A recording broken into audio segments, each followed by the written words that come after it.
جو مومنوں کے لیے شفا بھی بنے گا، مومنوں کے لیے رحمت بھی بنے گا۔ اس سے مومنین فائدہ حاصل کر سکتے ہیں، ظلم کرنے والے افراد اس سے فائدہ حاصل نہیں کر سکتے۔ جب یہ قرآن مجید مومنوں کے لیے شفا ہے تو آدم سے لے کر خاتم تک اور پیغمبر اسلام سے لے کر آج تک بھائی جو بھی اللہ کے اوپر ایمان لایا، اللہ کو بغیر دیکھے تسلیم کیا، اللہ کی وحدانیت کا اقرار کیا اور ہر غیبی چیز کو بغیر دیکھے تسلیم کیا، وہ مومن ہے۔ بھائی ہر چھپی ہوئی چیز کو بغیر دیکھے تسلیم کر لے، کوئی مان لے، اسی شخص کو مومن کہا گیا۔ یعنی اس کا ایمان اللہ غائب ہے مگر دیکھا نہیں، ایمان ہے، جنت ہے، کوثر ہے، یہ تمام چیزیں ہیں، فرشتے ہیں، یہ سب غائب ہے مگر دیکھا نہیں۔ ان چیزوں کے اوپر ہم ایمان لائے بغیر دیکھے تو اسی کو مومن کہا جاتا ہے۔ یعنی جو ہر غیبی چیز پر ایمان لائے وہ مومن ہے۔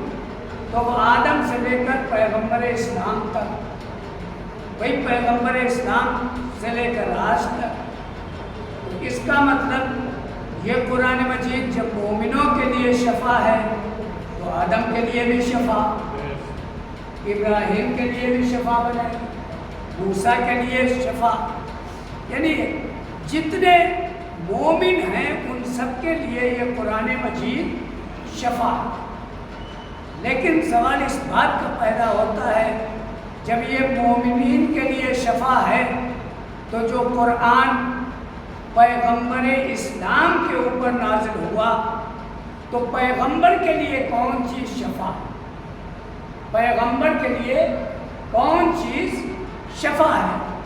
آئیے پیغمبر اسلام سے سوال کرتے ہیں، یا نبی اللہ، قرآن مومنوں کے لیے شفا، قرآن مومنوں کے لیے فائدے مند، لیکن آپ کے لیے کون چیز شفا ہے؟ نبی کہیں گے بحث نہ کرو، میرا عمل دیکھ لینا۔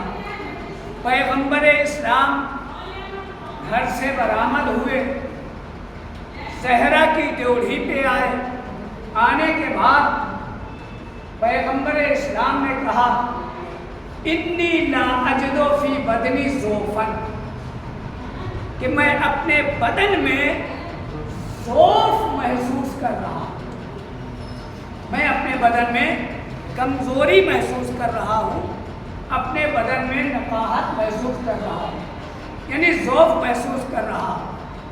فوراً فاطمہ زہرا سلام اللہ علیہا نے پلٹ کے جواب دیا فَقُلْتُ لَهُ أُعِذُكَ بِاللَّهِ يَا أَبَتِ مِنَ الضُّعْفِ، اے بابا جان آپ کے ضعف کو میں اللہ کی پناہ میں دیتی ہوں۔ ادھر نبی نے کہا زہرا میرے بدن میں ضعف ہے، فاطمہ زہرا نے کہا بابا آپ کے ضعف کو اللہ کی پناہ میں دیتی ہوں۔ پیغمبر اسلام نے فوراً کہا ایتینی بالکسائی الیمانی، بیٹی چادر لے آ، وغطینی بے، اور مجھے اڑھا دو۔ فاطمہ زہرا سے جب یہ فقرہ کہا، فاطمہ زہرا نے چادر لا کے اپنے بابا جان کو اڑھا دی۔ اب سوال اس بات کا ہے کہ قرآن مومنوں کے لیے شفا، لیکن پیغمبر اسلام نے یہاں پر قرآن سے شفا حاصل نہیں کی بلکہ زہرا کی چادر سے شفا حاصل کی۔ آنے والے زمانے کو پیغمبر اسلام جواب دیں گے کہ جو مومنوں کو شفا دے اسے قرآن کہا جاتا ہے، جو محمد کو شفا دے اسے زہرا کی چادر کہا جاتا ہے۔ صلوات پڑھیں۔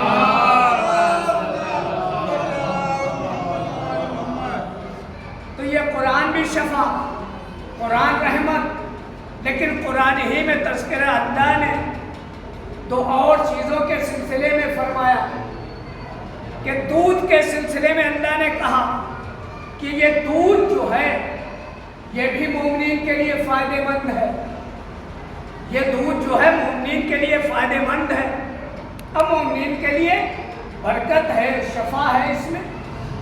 تو دودھ کے سلسلے میں جب اللہ نے کہا کہ یہ دودھ جو ہے مومنوں کے لیے فائدہ مند ہے، لیکن سورہ نحل میں تفصیل کے ساتھ اللہ نے فرمایا کہ اے انسان، جانوروں کے اندر میں نے عبرت کا مقام رکھا ہے۔ اے انسان، جانوروں کے اندر میں نے عبرت کا مقام رکھا ہے۔ میرے پروردگار، جانور کے اندر اگر عبرت کا مقام ہے تو اس عبرت سے ہم کیا حاصل کریں؟ کہا کہ جانور کے اندر میں نے عبرت کا مقام رکھا ہے۔ میرے معبود، کیا عبرت کا مقام رکھا ہے؟ کہا قرآن پڑھو تو اس کی تفصیل معلوم ہو جائے گی۔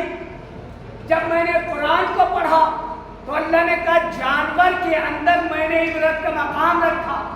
اللہ نے کہا ایک طرف خون کی نجاست، ایک طرف گوبر کی نجاست، بیچ میں پاک و پاکیزہ دودھ ہے، یعنی ادھر خون ہے، ادھر گوبر ہے، بیچ میں پاک و پاکیزہ دودھ ہے۔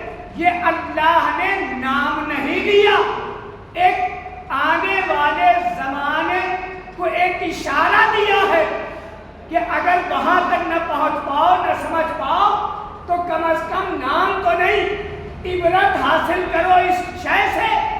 میرے معبود، عبرت کیا؟ کہ ایک طرف خون کی نجاست، ایک طرف گوبر کی نجاست، بیچ میں پاک و پاکیزہ دودھ ہے۔ اب تلاش کرو کہ بھائی ادھر بھی نجاست، ادھر بھی نجاست، بیچ میں طہارت ہے۔ اگر آپ کے اذہان عالیہ وہاں تک نہیں پہنچ پا رہے تو پہنچا دیجئے کہ ادھر بھی بیچنے والا نجیس، ادھر بھی بیچنے والا نجیس، بیچ میں طہارت ہے۔ صلوات پڑھیں۔ یعنی دونوں طرف نجاستیں ہیں، بیچ میں طہارت۔ ان دونوں نجاستوں نے طہارت پہ اپنا اثر نہیں ڈالا، اب طہارت نے ان دونوں نجس کو پاک نہیں کیا۔ صلوات پڑھیں۔ تو دیکھیے دودھ بھی فائدہ مند، جیسے قرآن شفا، قرآن رحمت، ویسے دودھ بھی فائدہ مند۔ اب آگے اور مقام پہ اللہ نے کہا اسی سورہ نحل میں کہ میں نے شہد کی مکھیوں پر وحی کی، شہد کی مکھیاں۔ اب کہتے ہیں علی کی ماں کے اوپر وحی کیسے نازل ہو جائے گی؟ ہمیں سمجھنا چاہیے، پڑھنا چاہیے۔ جب شہد کی مکھیوں پر وحی نازل ہو سکتی ہے تو بتائیے حیدر کرار کی ماں کے اوپر وحی کیوں نہیں نازل ہو سکتی؟ اب قرآن نے تو جناب موسیٰ کی ماں کے سلسلے میں بھی فرما دیا۔ اللہ نے کہا وَأَوْحَىٰ إِلَىٰ أُمِّ مُوسَىٰ، ہم نے موسیٰ کی ماں پر وحی نازل کی۔ اب آپ اندازہ لگائیں، جب موسیٰ کی ماں پہ وحی نازل ہو سکتی ہے تو فخر موسیٰ علی کی ماں پہ وحی نازل کیوں نہیں ہو سکتی ہے؟ صلوات۔ تو شہد کی مکھیوں کے لیے کہا کہ ہم نے شہد کی مکھیوں پر وحی کی۔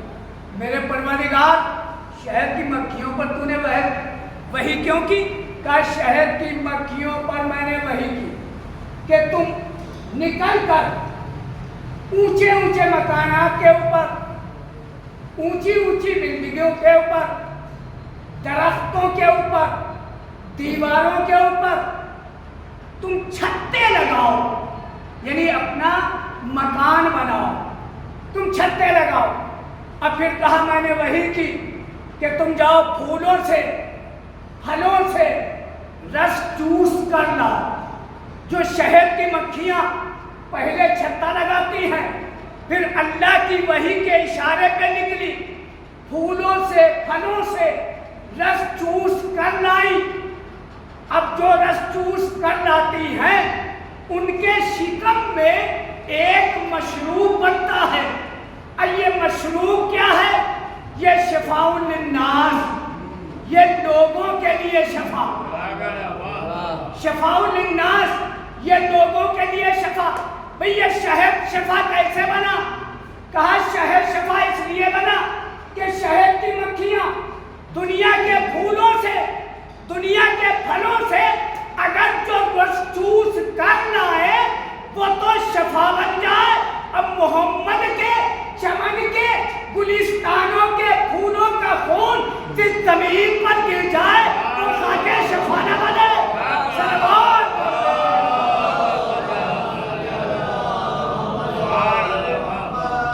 تو محمد کے چمن کے گلستانوں کے پھولوں کا خون جس زمین پر گر جائے وہ خاک شفا نہ بنے۔ دیکھیے شہد کی مکھی ہے، لیکن مکھیاں بھی دو طریقے کی ہیں۔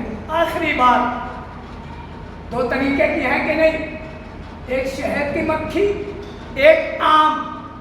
آم جو ہے ہمارے آپ کے سامنے آتی رہتی ہیں، بیٹھتی رہتی ہیں، بدن کے اوپر بھی، جسم کے اوپر یہ جو ہے بیٹھ جاتی ہے۔ لیکن یہ جو ہے دیکھا جائے غروروں کے سر کو جھکا دیتی ہے۔ جب منصور دوانقی نے پوچھا ہمارے امام سے تو ایک مرتبہ کہا کہ اس کو پیدا کرنے کی کیا ضرورت تھی اللہ؟ مکھی اڑی، اڑ کے اس کی ناک پہ بیٹھ گئی، جیسے ہی ناک پہ بیٹھی اس نے سر جھکایا۔ منصور دوانقی نے اس کو اڑانا چاہا، امام نے کہا اس لیے پیدا کی اللہ نے تاکہ غرور لوگوں کے سر کو جھکا دے۔ صلوات غروری اور گھمنڈی لوگوں کے سروں کو جھکا دے۔ تو یقیناً اب آپ سمجھیں یہ جو عام مکھی، اب ایک شہد کی مکھی، بھئی دونوں میں فرق کیا ہے؟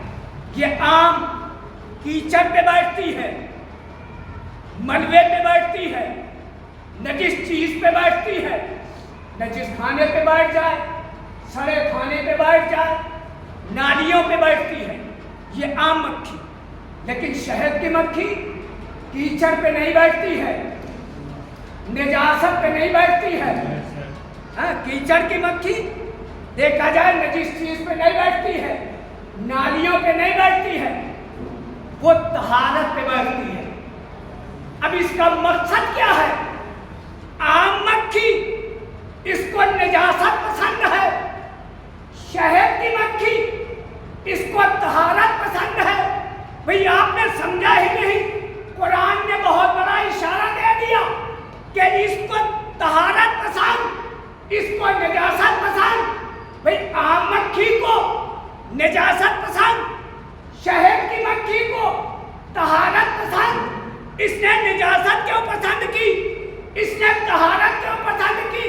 اس لیے اس میں راز ہے، عام مکھی کا کوئی امام نہیں ہے، شہد کی مکھی کا امام ہے۔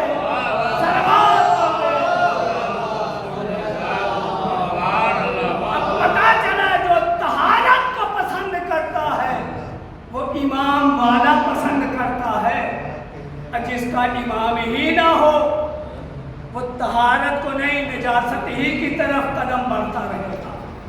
تو یقیناً قرآن بھی شفا ہے، شہد بھی شفا اور دودھ بھی فائدے مند ہے۔ یہ تین چیزیں شفا بھی ہیں، فائدے مند بھی ہیں۔ لیکن اللہ کا ذکر بھی شفا، اللہ کا اسم بھی دیکھا جائے دوا بنتا ہے۔ اب آئیے اللہ نے کون سے ذکر کو جوائن کیا اور نبی نے کس کے ذکر کو بتایا؟ ادھر اللہ کا ذکر، ادھر رسول اللہ کا ذکر، ادھر مولا کائنات کا ذکر۔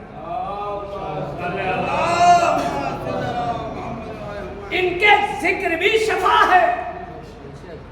ہمارے امام فرماتے ہیں، کتاب ہے نہج الاسرار، اس میں ایک روایت ہے، امام نے فرمایا کہ ہم اہل بیت کا ذکر مومنین کے لیے شفا ہے۔ ہم اہل بیت کا ذکر مومنین کے لیے شفا ہے۔ اب آئیے اس کی دلیل دے دیتا ہوں۔ پیغمبر اسلام نے فرمایا زینوا مجالسکم بذکر علی ابن ابی طالب لأنہ، یعنی اس کا ذکر، میرا ذکر، کس کا ذکر؟ مولا علی کا۔ نبی نے فرمایا علی کا ذکر میرا ذکر، میرا ذکر خدا کا ذکر، اور ذکر خدا عبادت بن گیا، تو علی کا ذکر خدا کا ذکر بنا جاتے حدیث کے اعتبار سے، حدیث کے لحاظ سے، یعنی علی کا ذکر خدا کا ذکر بنا۔ اور ایک اسم بھی ہے جو علی کو اسم اللہ بھی کہا گیا، اسم اللہ کہا گیا۔ جب زیارت پڑھیں گے ہم مولائے کائنات کی، اس میں پہلا جملہ چھوڑ کے جتنے جملے آئیں گے سب زیارت اور مولا علی کے سلسلے سے اعلان کریں گے، السلام علی اسم اللہ، یعنی سلام ہو علی تم پر اے اللہ کے اسم۔ تو دیکھیں مولائے کائنات کا ذکر، خدا کا ذکر۔ اب آئیے دعائے کمیل کا فقرہ، آخری دعائے کمیل کا وہ فقرہ ہے جس میں اعلان ہوتا ہے یا من اسمہ دواؤن و ذکرہ شفا، کہ اس کا اسم دوا ہے اور اسی کا ذکر شفا ہے۔ اب ثابت ہو گیا کہ ذکر خدا کے ساتھ ساتھ ذکر علی محمد کرتے چلے جاؤ، تمہیں دوا بھی ملتی چلی جائے گی، شفا بھی ملتی چلی جائے گی۔ صلوات آل محمد کا ذکر، جو ذکر خدا بھی ہو جائے، اور ذکر خدا شفا بھی بن جائے گا اور دوا بھی اس کا اسم۔ مگر زمانے والوں نے آل محمد کی عظمت کو نہیں پہچانا، بلکہ طرح طرح کے ظلم جور سے ستانا شروع کیا۔ اجرکم علی اللہ، خدا کو کسی غم میں نہ رلائے سوائے مظلوم سید الشہداء۔ سینے میں دل میں درد مظلوم کربلا ہے تو احساس کی، وہی آقا حسین مقتل میں کھڑے ہو کے مرثیہ پڑھتے ہیں، انا قتیل الابرار، مجھے ظالموں نے رلا مجھے ظالموں نے رلا رلا کے قتل کیا۔ عزادارو، کوئی ظلم باقی نہیں رہا جو آقا حسین کے اوپر ظالموں نے نہ ڈالا۔ اجرکم علی اللہ، جب سب درجہ شہادت پہ فائز ہو گئے، زہرا کا لاڈلا مقتل کی طرف آتا ہے، آنے کے بعد صدا بلند کرتا ہے، هل من ناصر ینصرنا، ہے کوئی جو میری مدد کو آئے، ہے کوئی جو میری استغاثہ پہ اپنی استغاثہ کو بلند کرے۔ عزادارو، وہ وقت بھی آیا زہرا کے لاڈلے نے جب جنگ کرنا شروع کی، ایک مرتبہ الامان الحفیظ کی صدائیں عزادارو بلند ہونے لگی، لیکن ظالموں کی طرف سے تیر و تلوار جو چلے، زخم اتنے تھے اور تیر اتنے لگے تھے۔ روایت میں ملتا ہے کہ مولا حسین گھوڑے پہ ٹہرانے لگے۔ ایک ظالم نے عزادارو ایک ایسا پتھر مارا جو آقا حسین کی پیشانی پہ لگا۔ آقا حسین روایت میں ملتا ہے زمین کربلا کی طرف، جب زمین کربلا کی طرف آئے، لیکن عزادارو ابھی زمین کربلا کی طرف نہیں، ابھی زمین پر تو نہیں، بلکہ حسین کا جسم تیروں کے اوپر معلق رہا۔ امام زمان علیہ السلام زیارت الہیہ میں فرماتے ہیں، ہمارا سلام ہو اس جد کے اوپر جس کا جسم نہ زمین پر تھا نہ زمین پر تھا۔ وہیں پہ مولا کے سلسلے سے فرماتے ہیں امام زمانہ ہمارا سلام ہو اس یتیم کے اوپر جس کی دائیں طرف کی پسلیاں ٹوٹ کر بائیں طرف آ گئی، بائیں طرف کی پسلیاں ٹوٹ کر دائیں طرف آ گئی۔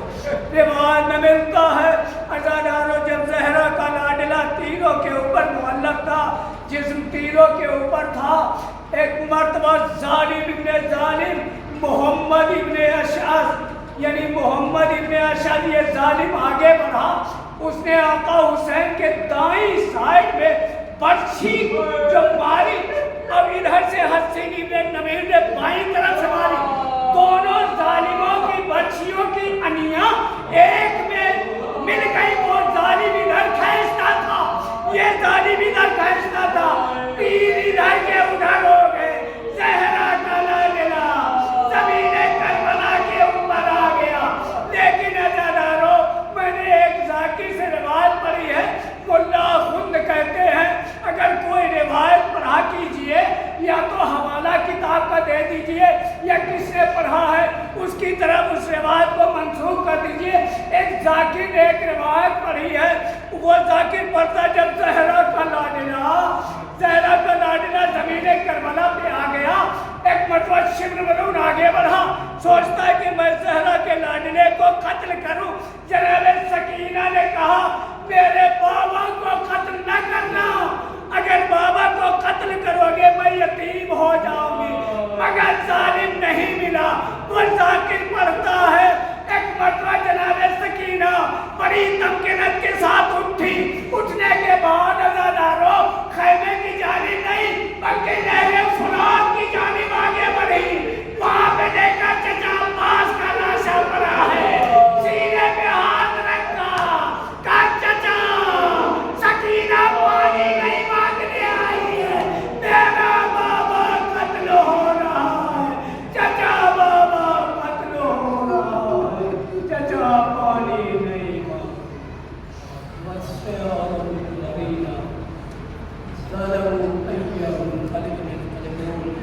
واسطہ ہے محمد والے محمد کا، وہ خاص کر امام زمان عجل اللہ تعالیٰ شریف جو مومن مومنات بیمار کو شفاء کاملہ کرے، جو مملوک ان کے فتح جو بے اولاد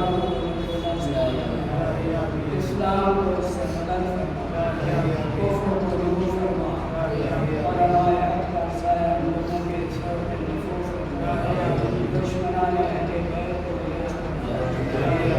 امام زمان کی ظہور میں غالب عطا فرما، ہم سب کو اسلام کے احباب انصار میں شمار فرما، اور مرحوم کو جوانی کلی علم جلا علاج فرما۔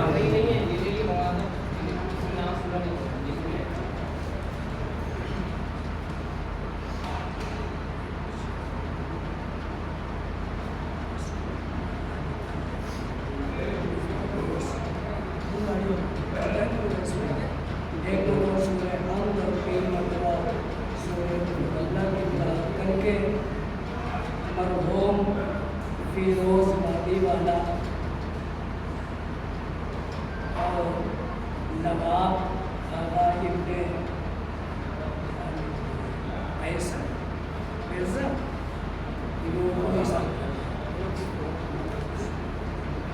ایسا مرزا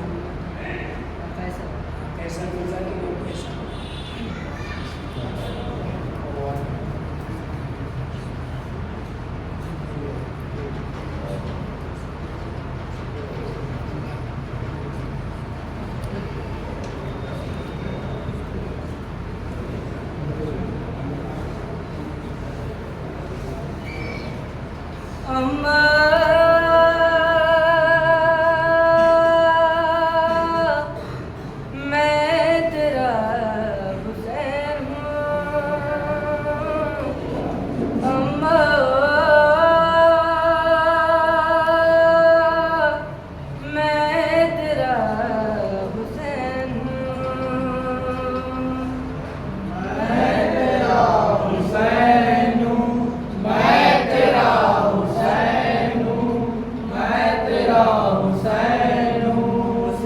چھوٹ رہا ہے میرے نانا کا مزہ خدائی کی قبر کبھی ہوں میں دارو خطا تیری تربت کا ہوں اب دل کو نہیں میرے قرار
کی محنت سے تھپایا مجھ کو ظلم کے گھروں نے ٹاپے سے حیرانا مجھ کو قتل کے بعد بھی آزان ہے لوٹا مجھ کو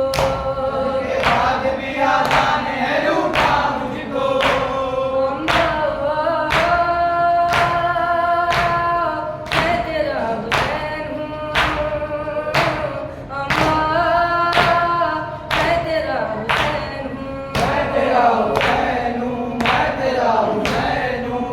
تیرا حسین ہوں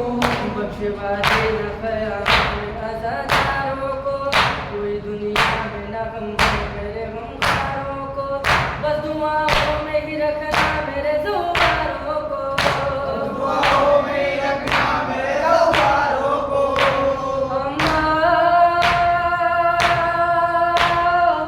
تیرا حسین ہوں میں تیرا حسین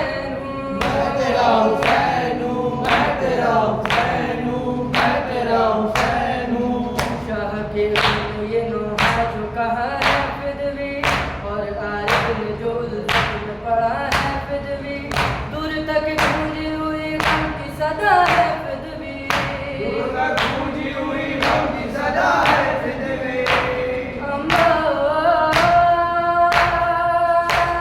میں تیرا حسین ہوں میں تیرا حسین